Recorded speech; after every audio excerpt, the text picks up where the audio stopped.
Hello, everyone, and welcome to Stress Free IEP, the show where we help families build their village to raise their neurodivergent children with confidence and support. I'm your host, Frances Schefter, special education attorney, advocate, and fellow parent, walking this journey with you. Each week, we shine a light on the professionals, resources, and real world strategies that can empower you to navigate the IEP process and beyond without stress. Whether you're tuning in live on Facebook or YouTube or listening later on your favorite podcast app, we're so glad you're here. Let's dive in and meet today's amazing guest. Today's guest is ADHD specialist, teen and parent coach, Headspace Hub founder. Jheri Sout is a certified teen and parent coach, master ADHD instructor, mom of 7 neurodivergent kids, and founder of Headspace Hub. Jheri supports individuals with ADHD using practical coaching strategies that work. No therapy, just real results. She also empowers teens, parents, and families to communicate better, build confidence, and overcome habits that hold them back. Creator of ADHD Simplified, Jheri offers one-on-one coaching, online courses, and in-person workshops to help people take control of their lives. Jheri, welcome to the show. Thank you so much. I'm so happy to be here. 7 neurodivergent children. How do you have time to do anything else?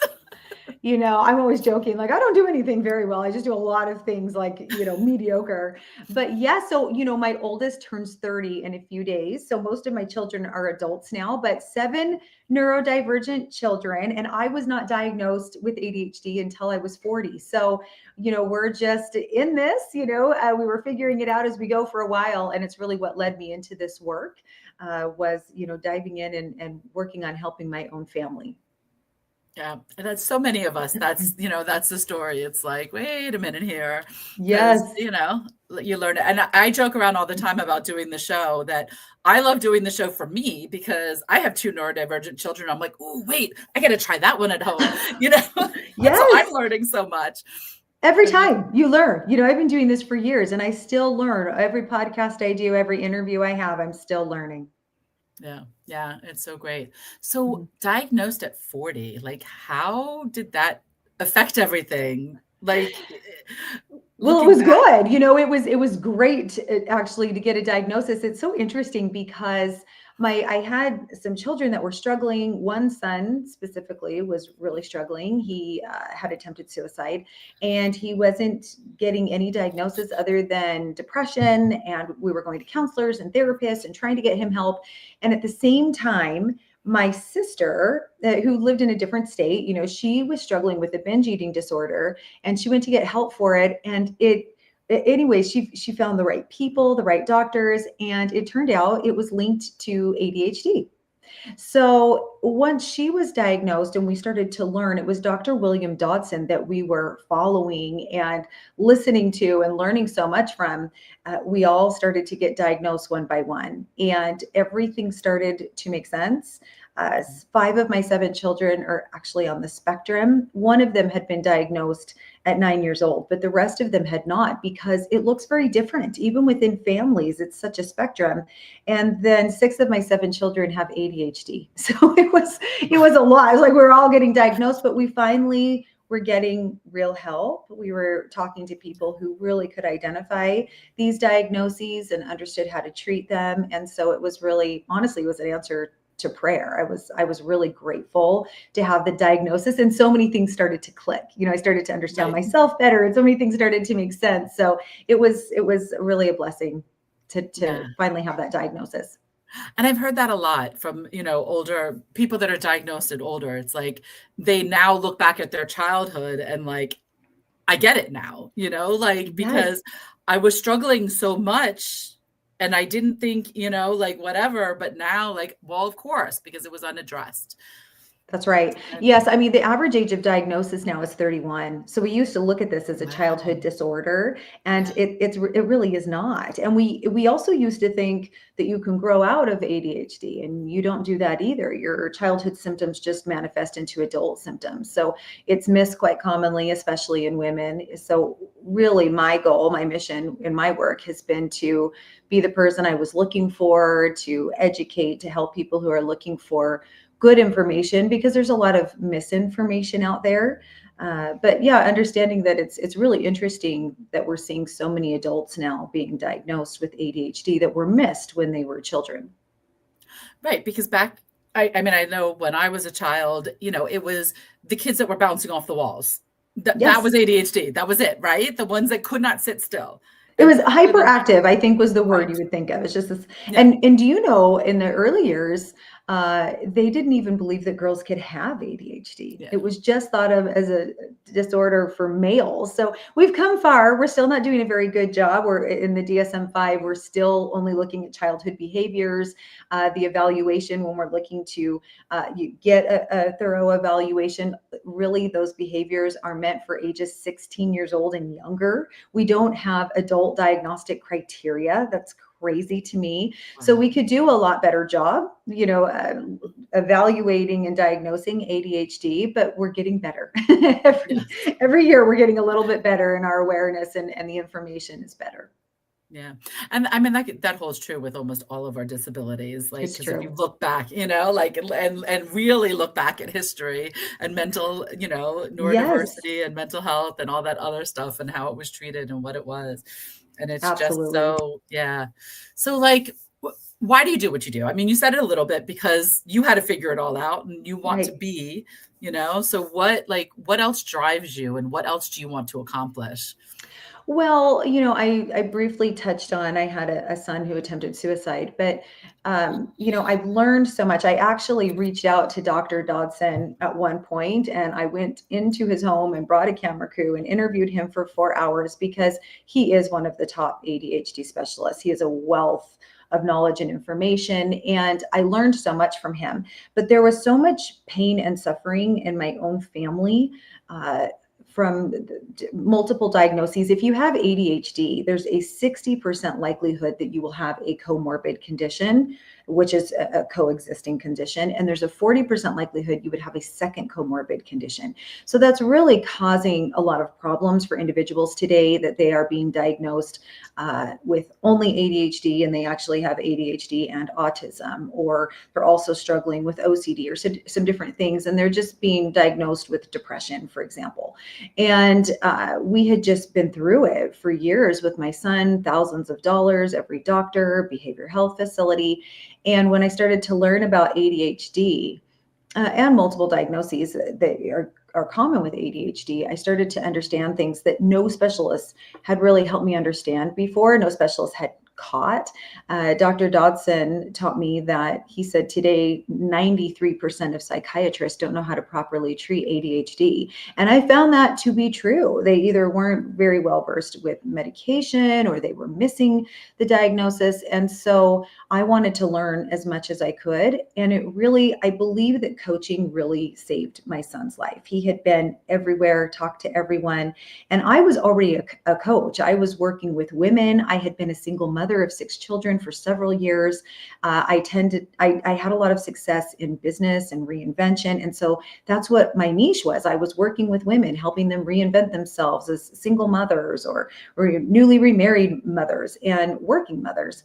And the women I was working with, we all loved coaching. It was so transformational, but they were asking me, will you please do a class for teens?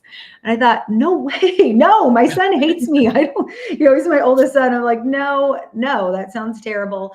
And finally I caved. I did a pilot program. It was about a 4-week program. I had about 10 to 15 teens there, but I bribed my son to come, and it was the first thing that helped him. And I was shocked. I had been through a lot with him. I could hear him coaching his friends through his bedroom door, the things that he had been learning in the class. And that was really surprising to me, because we all know it's hard to teach our own children anyway. And then he didn't like me very much at the time either. And I realized how powerful these coaching tools were. So I started to take all of the knowledge I had with coaching. And then I just went down this rabbit hole. I'm interviewing people like Dr. Dodson, other specialists, people in the UK. I'm just gaining as much knowledge and information as I can and incorporating this into my coaching program, because I did almost lose my son and my kids were really struggling. And once they understood their diagnosis, once everything started to click, their life changed. My son is doing amazing.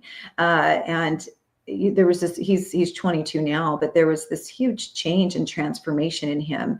So first of all, I love coaching, but I started to include teenagers and young adults into my program. I still do coach adults, but I can't deny I had done different, counseling and therapy before. I'm a huge advocate for behavioral coaching if you're neurodivergent, working with someone who's overcome the same things that you're going through, because there's a different language and experience level. Or ADHDers are usually quite intelligent, and they know what needs to be done. They just don't know why they can't get their brain to do it. So the passion that I have felt has really been driven from what coaching did for my son and what all of these tools did for my own family. So I'm trying to be that person that I was looking for, at the time. Yeah, no, and it's so true, because being a parent of two neurodivergent children myself, it's like it changes everything. I mean, like, special education has been my total history. I was a teacher, I was a special ed teacher, LEA, and all of that. But now being a parent, it's like I'm living it too. And I bring such a different flavor, I guess, just different knowledge base to when I'm with parents, with families, meeting with them, going to the school meeting, and actually, communicating, because it's like, I know what it's like, and I know what's happening at home, and I know what it'll look like if we get the right things in place in school. Exactly. That's right. The personal experience can't be substituted. There's just and you're probably experiencing in your own home, what one person's struggles are, whether they're both ADHD or they're both neurodivergent, will many times not be the same struggles of the other child. And so getting away from this idea of, oh, that's not what ADHD is, or even that's not what autism is.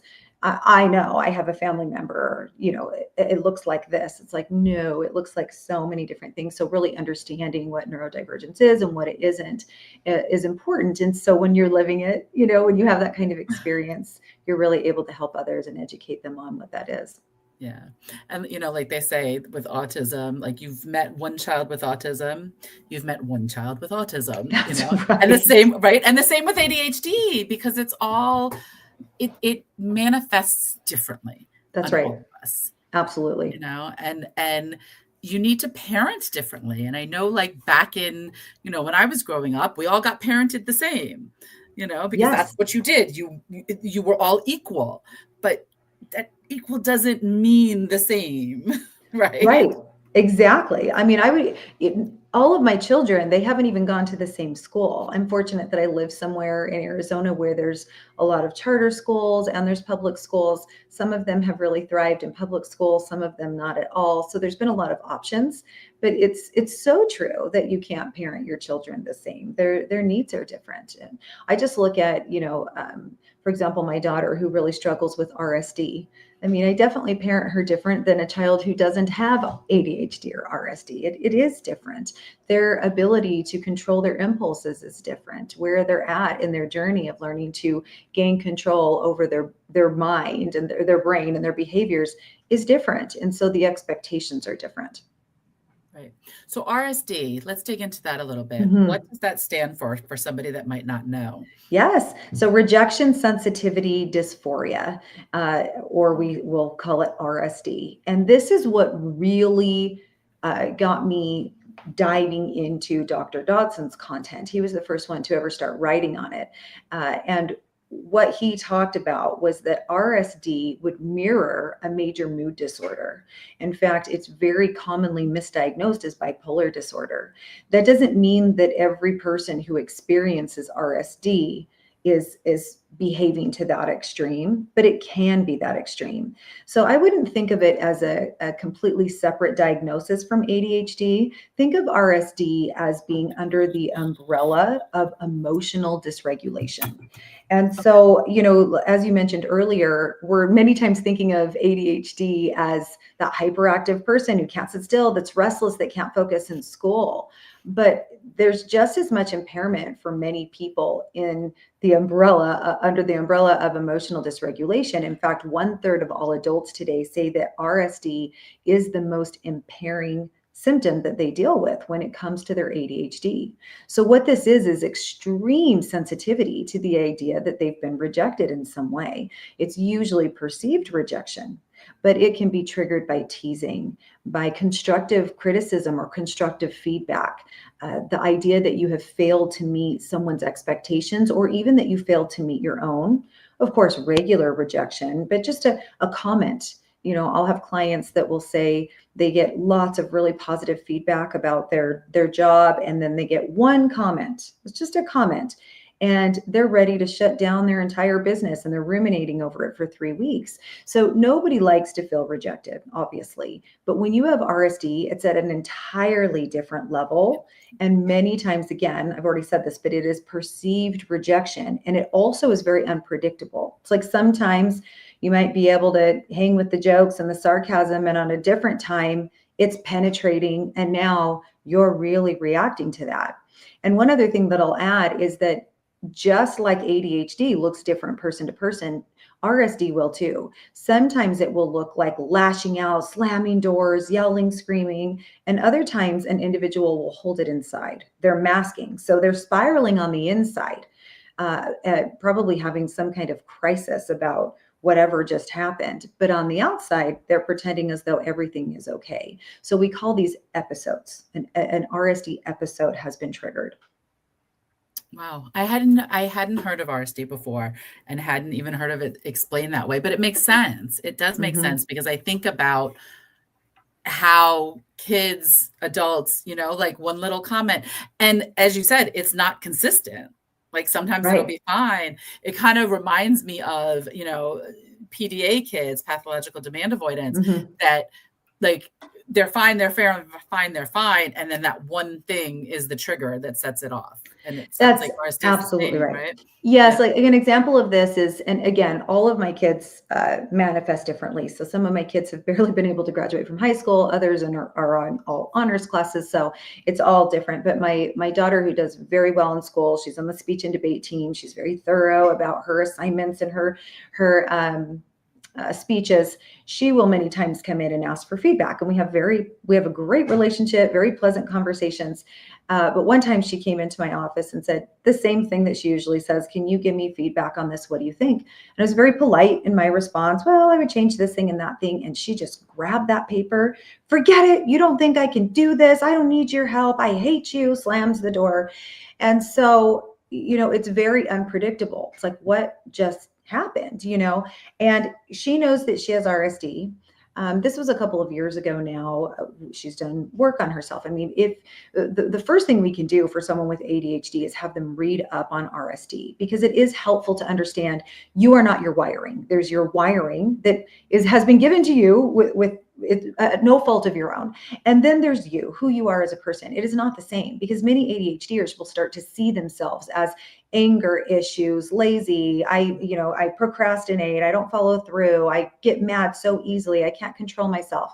We don't want them to take on that identity. We want them to understand this is a real wiring issue that you have, and it can be overcome. So having them just understand RSD, so that when it's coming on, they can start to recognize, oh, this might be RSD, because we want them to understand that a lot of the time, I would say at least 50% of the time, it's perceived rejection. Something internally is being triggered, and we are believing that we're being rejected, even though we are not. And it can be so painful. It can feel like an internal wound. When I was in my 20s and had no name or explanation for this, I was probably the poster child for RSD. I felt like I was being clawed from the inside out. It was so painful. And also, I have experienced with my clients that if you're in a phase of life where you have been experiencing a lot of trauma or any kind of abandonment or just a difficult phase of life, it seems as though the episodes come more often and last longer. So if you can heal those parts of your life, my parents got a divorce and I was going through difficult things in my 20s. So these episodes were so intense. When you can heal those parts of your life, it really can make a huge difference in, the frequency of these episodes.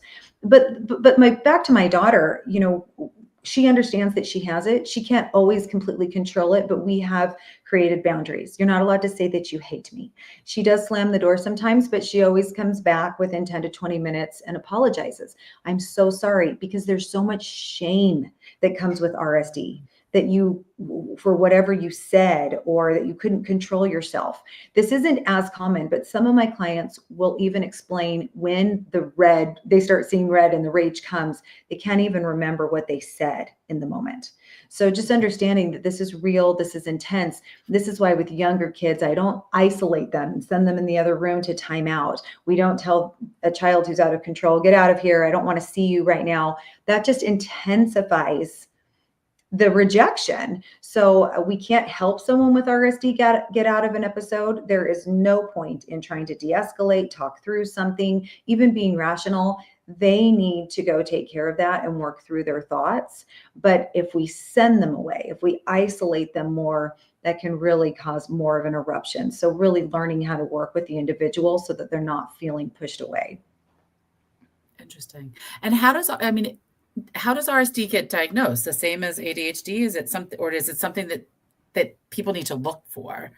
Well, Dr. Dotson says 95% of all ADHDers will struggle with RSD to some degree. So we can pretty much assume that if you have ADHD, there's some RSD going on inside. How intense it is, varies from person to person. But let me give you an example of a school age child that I was working with.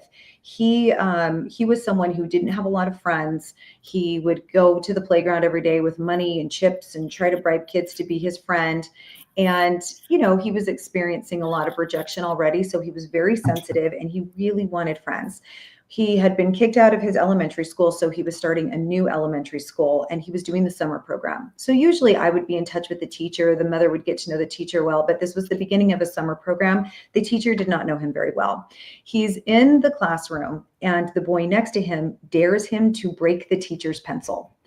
And, he's actually a really sweet kid, but all he cares about is making friends. Right. And so I guess the teacher kind of catches wind of something that's going on. And so she tells him, don't touch that, put it back on my desk, don't touch my things. But the kid next to him starts to call him a chicken. Well, he has to be cool, this is an opportunity to have a friend. So he breaks the pencil. And the teacher calls him out in front of the entire class. I told you not to break the pencil, whatever she said. And he loses it. He starts cussing at the teacher. He makes a scene. He goes off on her. So it escalates into an entire thing. He gets kicked out of the summer program. His parents are ticked. His dad is really upset. He loses video games for the summer, all of the things. He comes into my office and he's crying. And I think he's in about 5th grade at this time. And he says, all I did was break a stupid pencil. And he said, if the teacher would have just pulled me aside and talked to me, I would have apologized. But instead, he used the words targeted me. She purposely targeted me and tried to embarrass me in front of the entire class. That's RSD. The public humiliation, the idea that in his mind, that's really what he thought. It's a stupid pencil, and you made sure the whole class thinks I'm an idiot. And it robbed him of the ability to take responsibility in that moment because he was so embarrassed and he wants a friend so badly. I don't blame the teacher. I mean, the teacher doesn't know about RSD. She doesn't even know this kid. But to her credit and the principal's credit, because he called me and then they had me come in and do a training. She took the information that I gave her and changed her approach with him. And he was such a good kid that year in class. Wow. Because she knew, okay, whenever I'm going to correct him, I do it in private. And he struggles with this. And, just understanding these kids, because I'm sure you've seen these neurodivergent children, if they're given leadership opportunities, they turn into an entirely different personality in the classroom, Yeah. Mm-hmm. Yeah. And, I love that you said that, because one of the things that I make sure when I look at IEPs is on our supplementary aids that clarify location and manner. And Mm, whenever we have to give, positive reinforcement, I always say, what does that look like for this child? Because just like yes. this, is this a child that wants to hear, yay, you did a great job? Or is this a child that you just walk by gentle and pat the shoulder? To me, Because that's the difference usually of ADHD and autism, right? It's like, right, don't give me exactly. attention. I want all the attention. Exactly. But but as we know, it's different for all of them. And what is that? Yes, And that's the same thing with correcting. Just knowing that one little thing, that's something that can now be put on an IEP or a 504 plan of when correcting, make sure it's done in private in any exactly. situation, right? Just a It, simple tweak. it makes all the difference in how these kids show up in Yeah. the classroom and how they show up and how they believe they are looked at. I would, to your point, ADHDers might do something that they're proud of. And if the teacher doesn't acknowledge it, they're like, they don't even care. They didn't even notice that I did this thing. Right. That's a little bit of RSD too. It's the rejection of how come you didn't notice me? Where someone with autism, I remember my oldest son, again, we got him a new backpack at school and he came home and he threw that thing on the ground and he's almost in tears and I'm never wearing this again. I told my husband, I said, whatever backpack I got him must not be cool. I'm worried he got made fun of. My husband went and talked to him and he came back and he goes, he didn't get made fun of. He said everybody was telling him how cool it was and he hated the attention. So I'm like, what? I cannot comprehend that. Can't So, win. but there is, I love that you pointed that out because Yeah. when it comes to IEPs, down to that clear of information, Mhm. sometimes I have noticed, and you can tell me what you think about this, that teachers will feel understandably overwhelmed by all of the information on the IEP and how much they need to know. But I try to help them understand this is for your benefit because if you can learn about this child and connect with them, you're going to have a better year. They're going to respect you. They're Yep. going to get along with you and do what you say. Like this boy, the story that I just told, it's the difference. That boy, when you would go to his IEP meeting, half of the teachers would say, oh, he's a sweetheart. He's so wonderful. He's so helpful. He's the best leader. And the other half of the teachers would have a long list of infractions and how difficult he was. It's like, this is the same kid. What's the difference? Usually the difference was how well the teacher understood this child and got to know him. Yeah. And that's Usually. why, yeah. And I was gonna say, Mhm. that's why I often say that do a little introduction. This is who my kid is at the beginning of the year. Because let's Mhm. be real, you have a classroom of 25 kids, Right. 7 of them have IEPs, even if you get them in the week in advance, which usually you don't even get them the first week of school, and you read all of them, having all that information and knowing who your kid is, even reading everything doesn't, Hey, so it's look, like, I struggle remembering people's names. So, right? I have so much respect for teachers who are really trying so hard to do the best job Right. they can in the classroom. But you're right. That sounds overwhelming to me. Yeah. And that's why if you do as a parent, if you do, hey, this is my kid, these are the main things you need to know to make it a good year for everybody. That's right. Like Yes. for my daughter, I talk about her all the time, my older daughter, make sure she has a quiet little corner to go where nobody can see her. She still Hmm. wants to be in earshot. She doesn't want to be far away, but she just needs kindergarten. It was underneath the teacher's desk. First grade was virtual. Second grade was in her locker. Literally would put herself in her locker. And so just as she got older and bigger, like every classroom, just make sure she has that space to go to, and life's going Hmm. to be so much easier Right. because she knows where to go when she needs to regulate herself. Right. you Absolutely. know and Yeah. like those are the little things that, like, we're a team. Let's work Hmm. together as a team. Absolutely. Yes, I totally agree. Yeah. And but again, the IEP being specific is very important. Hmm. It's very Yes. important to make Hmm. sure because yeah, And it's a stressful, overwhelming topic for a lot of yeah, parents. What do I yeah, ask for? What am I supposed to do? This is what they said. What do I do next? It's, most of my clients want someone there with them just because they don't want to be there alone, as an advocate, because they're overwhelmed. They feel that they don't really know the process. It's unfamiliar. They don't know what they're allowed to ask for. They don't know what to do if they get any kind of resistance. There's a lot to that. I'm sure, it's like some schools are just so fantastic and others give some pushback. And so I feel that parents get easily overwhelmed with the topic of IEP. Yeah. And that's why, I have this show and I have my YouTube channel.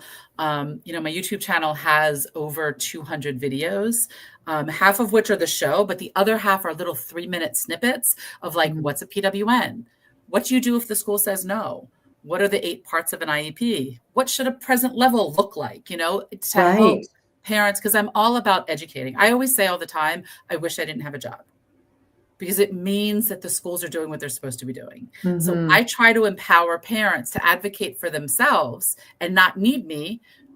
Then at some point you might need me in the future, but I hope you don't. I hope you're able to advocate and you're able to convince the school and teach the school about your child to get the right services and support. Yes. That's great. So needed.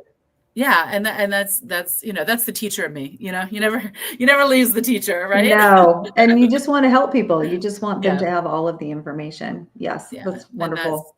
And that's what it's all about, is that like, let's, the show, it takes a village, we all know, and what's out there. Like, I know for parents I've talked to, either professionally or on the personal level, whatever, with a new diagnosis, like, what do I do now? Right.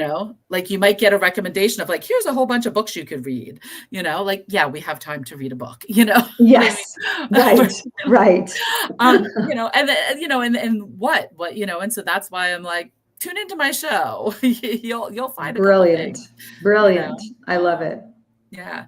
And so for you, like working with your clients, I know you say you're a coach, but coaching's all about transformation, right? Right.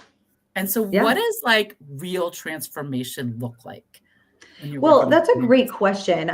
What we're doing is looking at what are the things that are holding you back or that you feel are impairments. Because, you look at someone with ADHD, for example, and the different things that are getting in the way of them feeling successful. And it's different for everybody. In fact, there are some things that people say, yeah, I do that, but that's not a problem. I don't care about that. So we're looking at what are the things that you consider to be impairments. Many times it's RSD, it's procrastination, it's being able to hit goals, follow through, those kinds of things.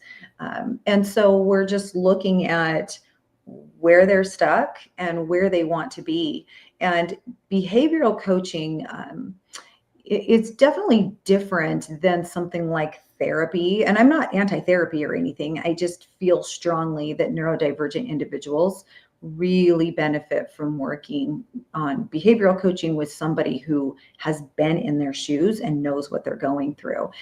There's just, like I said earlier, there's a different language. There's a different way of going about things. Instead of just constantly talking about, okay, how do we get motivated? What do we do? Let's work on motivation. It's like helping them get their brain engaged, understanding these are the things that motivates a neurotypical brain. Usually it's importance and reward. And most often those things are utterly useless for somebody with ADHD. And so what do they need to know about getting their brain engaged? I strongly believe that mindset, even though there are differences, we have a completely different neurological system. It operates differently. What turns it on and gets it engaged is different. Our wiring is different. The mindset about what we decide to believe about ourselves is equally important. And so I'm working with my clients on understanding their unique wiring. So many, it's so interesting. If I'll post on social media, if I'll post something negative about ADHD, meaning here's things that we struggle with, here's what's hard about ADHD, so many people will come out of the woodwork and say, that's not true. It's a superpower. I love that I have ADHD, which I personally love that I have ADHD, but that can be very offensive to people who are really struggling. But then if I go and I post something, very positive about ADHD, which I like to do, then just as many people, again, are offended. It's hard. You don't understand ADHD. And so it's interesting that you have some people that are so grateful that they have ADHD. They've been able to unlock these gifts and strengths, which are there for everybody. And they're not being held back the way that they once were with the debilitating symptoms. And you have others that are just really stuck in feeling that they can't have healthy relationships, they can't hold a job, they can't be successful in college or in school. It's like, okay, I know it's a spectrum. We all struggle a little bit differently, but what's the difference here? And there's a lot of things I could say, but one thing for sure is that every person that comes in my office, we start with self-confidence, because when you cannot be consistent in your life, and ADHDers struggle with this, sometimes our brain is just on fire. We just go and we knock things out of the park and we hyper focus and get things done twice as fast as the average person. And other times we're just glazed over and we're not meeting deadlines or we're not following through, and we don't understand ourselves. So if you can't show up consistently in your relationships, in your job, in your everyday life, it really affects the way that you see yourself and what you believe you're capable of. And people start settling into, I'm someone who can't, I'm someone who's not good at, I'm someone who struggles with that. And even if we don't want to use it as a crutch, this is what we believe about ourselves. And so I'm using all of this information and all of these tools to work together to help this person realize you're not your wiring. Here's what's unique about your brain. And I would say RSD is a big one for most people, because it is getting in the way of relationships and the way they see themselves and the way they're experiencing life. There's so much sensitivity because we're such intense feelers. So, helping them overcome that, I would say RSD is almost not present at all in my life and hasn't been for years. I wouldn't say it goes away completely because it's part of my wiring, but it really isn't causing me any problems at all. Where, in my 20s, 20 plus years ago, 25 years ago, it was really, really taking over my life. It was creating so many problems for me. And I was misinterpreting so many things in my life that were happening and taking things so personally that it affected every area of my life. So there's a lot of growth and progression just in understanding your wiring and being able to separate that from who you are as a person. I love it. It like that sums it all up. And it's so true. It's the mindset, because what like everybody says, whether you believe you can or you can't, you're right. It's true. It's true. And I think one problem is like, we'll hear things about, you are what you believe. And sometimes that even seems a little cheesy, right? But it's not that. It's like, okay, what do I do about that? Okay, I can't say that to myself when I'm in pain. What happens when I'm sitting there feeling this intense internal pain and I can't get over it and I feel rejected?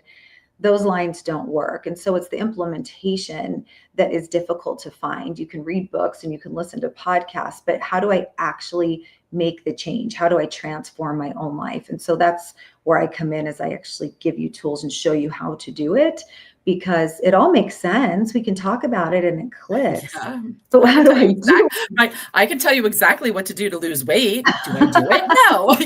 Like all of us, right? Exactly. I know what to do. It's just, how do you actually do it? Exactly.